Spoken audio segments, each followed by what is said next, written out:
ladies and gentlemen, and welcome back to the Dork Side. It is I, your friendly neighborhood dork on the road, and today I want to talk a little bit about my brand new custom Shorty shift and brake lever from Ride It.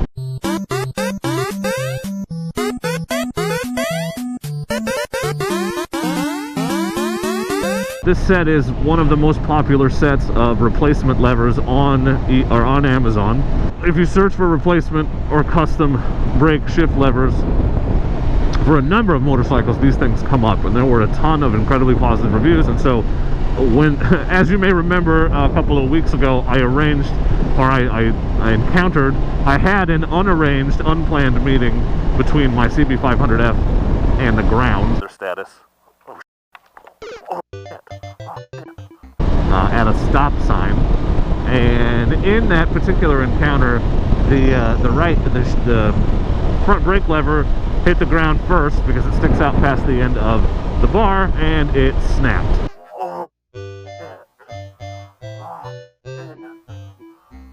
So I had enough to get back, had enough to get home, but it wasn't enough to safely continue riding. So I decided it was time, and I looked into a Honda OEM lever, and I went to a local dealership, and they told me it was, and they seriously said it, and I can't believe this. They said it was going to be $70 to get a replacement Honda OEM lever. Now I feel like I could probably find it cheaper online than at the dealership, but I was not having much luck. Which is weird because I got a replacement brake lever, rear brake, pedal for my CRF250L for $9 on eBay. But whatever. So I decided, instead of going OEM, that I had been thinking about shorter levers anyway, and so I went with the Ride It levers. These are the silver levers.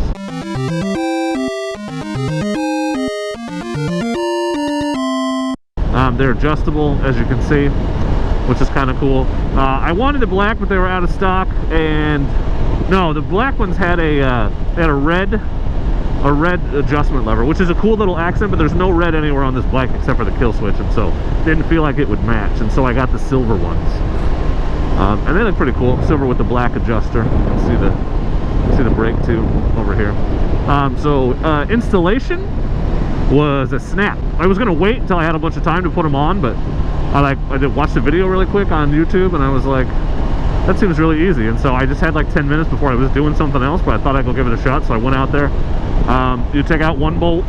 The brake lever is real easy. You take out one bolt, take the old one out, put the new one in, put a bolt in, it's done. This side, it's only slightly more complicated in that you take out a bolt, and then you have to flip it over and unhook the cable, and then put the cable back in, twist and flip it over, turn it in back to position, and put the bolt back in. I didn't have to unhook the clutch from the other end to the engine or anything. The clutch cable, I mean. So I thought I was going to have to do some of that. I didn't have to, so that was good. They were real easy to install. I was impressed. Build quality, they seem sturdy enough. They're kind of light. They're light. They feel a little bit cheap, but they don't feel like they're not going to do the job.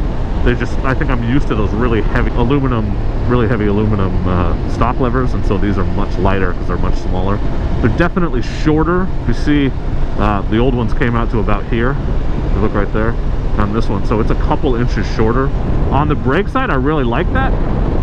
I'm still getting used to the clutch. When I finally found an adjustment, and then I had to move the cable around a little bit to get the friction zone where I wanted it, where it was more like it was before, because I loosened it a bunch when I put the new thing on. So that may be what was giving me some trouble at first. It just felt like it was harder to pull than it had been before, and I didn't like that as much. But now that I'm kind of used to them, they look good. I mean, I don't know. They don't look 100% stock, only because they're cleaner than the rest of the bike right now.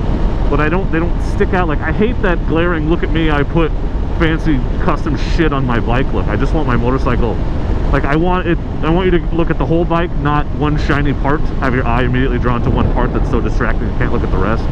And I think they're really good for that. They look really nice. They seem sturdy enough, and for the price, so they were like $35, $40 for the set. It's pretty damn good. Easy to install, good quality. They're comfy, they're easy to use. I'd recommend them. Now, I haven't ridden a ton with them, so don't consider this is more of an initial impressions than a long-term use review. There are a ton of reviews, positive reviews on Amazon. So I'll put a link in the description to the levers so you can check them out on Amazon yourself. And all my Amazon links, of course, are affiliate links, so if you do end up buying them, that supports the channel too, which is cool, but no pressure, man. I just want you to be able to find them. So if you have any questions about the levers, I'm pretty happy with them. So just leave them in the comments. I'll try to answer them. Don't forget to like, subscribe if you hasn't. What was that laugh? Oh my god, Pluto! Apparently Mickey the Mouse. I cannot talk today. Anyway, all poorly worded characters and terrible high-pitched laughs aside, if you have any questions, please leave them in the comments. And as always, do not forget, ladies and gentlemen, to be excellent to each other. Thank you. Excellent! No crazy nights. That car for sale, I thought it was going to pull out on me that whole time. But it's empty. Empty cars usually, not 100% of the time, but usually don't pull out in front of you.